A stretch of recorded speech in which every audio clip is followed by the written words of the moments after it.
G'day, amigos. Carlos Alberto Diego here from the Four Diegos, and welcome to the Four Diegos hot topic for this week. With me is Warren Diego. Now, Warren, on the back of Eddie Maguire's interview with Frank Lowy on the weekend, there's calls again for Frank Lowy to step aside and let someone else come in and take his job. Surely the Australian football fraternity don't want to get rid of the great Frank Lowy, do they? No, they don't, Carlos. And before we start, it's good to see you got the memo on dress standards for hot topics of the week, as you can see here right now. Look, it's not as to whether Frank Lowy should step down, because clearly he shouldn't. But the thing that I would say, Carlos, that I'm concerned about, and I know this would be happening, Frank, because we chatted about fixing it up with Nathan Tinkler and we got that job done. You should stay, but behind the scenes you should be working out who's the person to take over. He didn't get the World Cup, Carlos. The Asian Cup should be his swan song, should be the celebration of Frank Lowy. In fact, the trophy should be the Frank Lowy trophy. And then he can drift away into the sunset, but there's succession planning, and I'm sure it's happening. I'm sure it's happening too, and I think he's already talked about that he won't stand for re-election in 2015. That will be his swan song. He'll be 85 or something around that age. So he's done a magnificent job 8 years ago. 8 years ago. Now, Warren, we ran around at Melbourne Nights doing the pre-game entertainment when the crowd was throwing hot dogs at us, and I'm talking about that was a dead league. We loved the NSL. We loved turning up to South Melbourne. We loved turning up to Melbourne Nights, Heidelberg, all these sides. But it was a dead league 8 years ago, that was.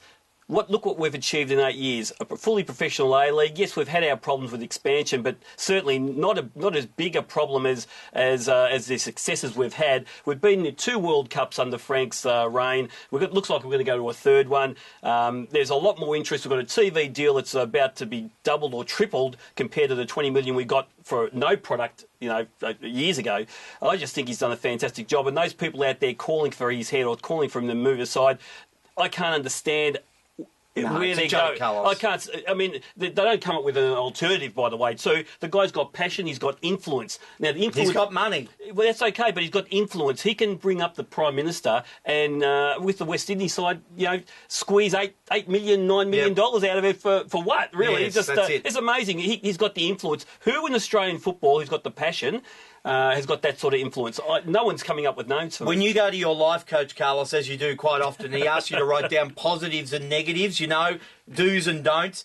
The positives are so far and away out above the negatives. And for the naysayers out there that pick, the A-League, and Frank Lowy in that interview on IMT understood that now the A-League and the substantiation of the A-League is the focus of the FFA for the next few years. If they get that under control, all the negatives, not winning the corrupt World Cup that we probably couldn't have won anyway, don't count that as a negative. Don't count, Clive Palmer and the Gold Coast as a negative or Townsville as a negative. They're growing pains of the A-League. If he finishes his reign in 2015 with the A-League established at 10 or 12 clubs, the guy should be knighted. In fact, I don't know what we can do that's good enough to put this man up, because in modern times there's not a guy who's done more for a sport in Australia, in my mind, than Frank Lowy. So don't talk about getting rid of him.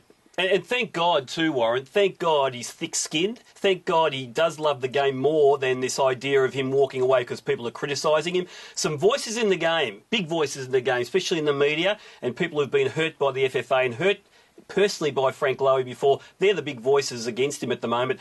We should not believe the hype. We should just stick by the guy. And I know I was on SEN the other day and we had talk back for a whole half hour, and every one of those calls, every one of them was saying for Frank Lowy to stay there. So I think the calls for him to move aside and let someone else come in are ridiculous. There's no one who people are putting up as a possible successor anyway. So your name was mentioned. Oh, well, look, I've got the influence, but I don't have the passion, apparently. But look, Frank, stay in there. You deserve to be there. You've done a great job so far. Yes, you have made mistakes, and you've got to be accountable for those things. But that's what Carlos is telling you. Certainly, Frank, you've done enough to keep my faith in you staying till 2015. Hopefully we'll be at the A-League financially sustainable by that stage, and we'll have a very successful Asian Cup. And Frank, just very quietly, when you get the tick of Diego's, you've got a big tick. So well done, keep going, and if there's any supermarkets you need managing anywhere around the world, more than happy to get involved. So good on you. Good stuff. That's our hot topic of the week. That's Frank Lowy. Stay in that place. Don't move aside.